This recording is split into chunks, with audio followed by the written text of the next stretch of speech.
ایک دن نا ایک نبی پاک کی بارگاہ میں شخص آیا، اس نے کلمہ پڑھا، قبیلہ بنو سلیم سے اس کا تعلق تھا۔ اس نے آ کے نا حضور علیہ السلام کی بارگاہ میں کلمہ پڑھا، بنو سلیم قبیلے سے اس کا تعلق تھا۔ نبی کریم علیہ السلام نے اس سے اس کی مالی حالت پوچھی تو اس کہنے لگا، یا رسول اللہ صلی اللہ علیہ وسلم، میرے قبیلے میں 3000 لوگ ہیں اور سب سے غریب میں ہی ہوں۔ نبی کریم صلی اللہ تعالی علیہ وسلم نے فرمایا، اس کی مدد کرو بھائی۔ حضرت سعد بن عبادہ اٹھے تو انہوں نے نا اس کو کہا کہ میری اونٹنی باہر کھڑی ہے، تو یہاں سے اٹھ کے چل، میں اونٹنی تجھے دیتا ہوں۔ مولا علی شیر خدا اسی وقت اٹھے اور آپ نے اپنے سر سے امامہ شریف اتارا، فرمایا میں نے کل ہی خریدا ہے، یہ میں تمہیں تحفے میں دیتا ہوں۔ حضور نے نا حضرت سلمان فارسی کی ڈیوٹی لگائی، فرمایا اسے سواری بھی مل گئی، کپڑے بھی مل گئے، اس کے کھانے کا بندوبست کر، پتہ کر کس گھر میں کھانا ہے تو لا۔ حضرت سلمان فارسی کہتے ہیں میں گلی میں نکلا تو پہلی نظر میری سیدہ فاطمہ کے دروازے پہ پڑی، میں نے دستک دی، سیدہ فاطمہ اندر سے بولی کون ہے؟ میں نے کہا میں غلام سلمان فارسی۔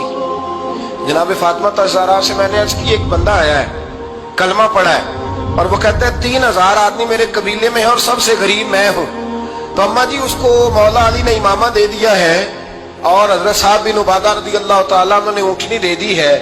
اب وہ حضرت فاطمہ فرما سکتی تھی کہ جب شیر خدا نے دے دیا ہے تو ہمارا تو حصہ پڑ گیا، تو فرمانے لگی بھئی میرے ساتھ کیا مطالبہ ہے بتاؤ، جلدی کرو۔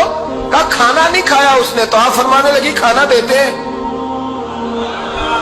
حضرت سلمان فارسی کہنے لگے اماں جی کھانے میں کیا ہے؟ تو کہنے لگی کچھ بھی نہیں، 3 دن ہو گئے حسن حسین نے روٹی نہیں کھائی، پر بڑا کچھ ہے میں دیتی ہوں۔ کہتے میں سوچ میں پڑ گیا کہ انہوں نے 3 دن سے نہیں کھایا، پھر بھی بڑا کچھ ہے، پھر بھی ہم نے نا جو کھایا ہے اور باقی کا سالن فریج میں رکھا ہے، پرسوں والا بھی فریز ہوا پڑا ہے، شام کی سبزی آ گئی، کسی نے پوچھا حال کیا؟ کہتا سب سے غریب میں ہی ہوں، بڑا ماڑا بندہ ہوں، رو پڑیں گے، پریشان۔ کہا بچوں نے 3 دن سے روٹی نہیں کھائی، پر سلمان بڑا دیا ہے میرے اللہ نے، بڑا کچھ ہے۔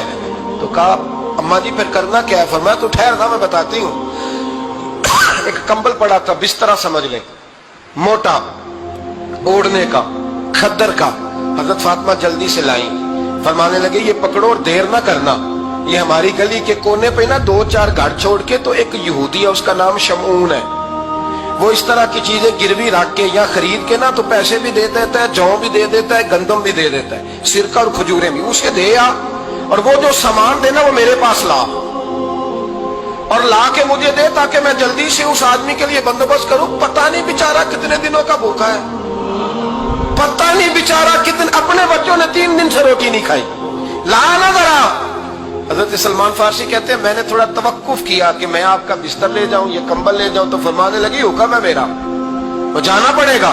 جناب سلمان فارسی کہتے ہیں میں شمعون یہودی کے پاس گیا، میں نے کہا یہ کمبل لو، چاہے تو نقد پیسے دے دو، سامان خرید لیتے ہیں، اور چاہے تو اناج، جو، سرکہ، کھجوریں جو تمہارے پاس ہے دے دو۔ وہ کہنے لگا یہ کس کا ہے؟ بڑا شاندار ہے، بڑا خوشبو والا ہے۔ تو کہا یہ مولا علی کے گھر سے آیا ہے، پاک بی بی نے دیا ہے کہ اس کو گروی رکھ لو اور مہمان کے لیے کچھ دے دو۔ کہا مہمان کون سا؟ کہنے لگے حضور کے پاس آ کے ایک شخص نے کلمہ پڑھا ہے اور وہ مسلمان ہوا ہے اور وہ غریب ہے، اس کو روٹی دینی ہے۔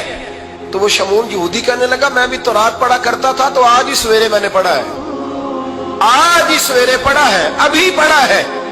میں بڑی دیر سے حضور آئے تھے پر میری آنکھوں پہ پردہ ہی رہ گیا، مقدر سکندر کا دیکھو کہ پیاسے چلے جا رہے ہیں کنارے کنارے، میں پیاسا ہی مرنے لگا تھا، آج ہی میں نے پڑھا ہے کہ جو آخری امت آئے گی نا، اس امت میں جو رسول اللہ صلی اللہ علیہ وسلم کے قریبی ہوں گے، ان کا کمال یہ ہوگا کہ وہ اپنا پیٹ پر پتھر باندھ کے دوسروں کی مدد کیا کریں گے۔ یہ میں نے آج ہی پڑھا ہے اور ابھی تو نے مجھے اس کا نظارہ کرا دیا ہے۔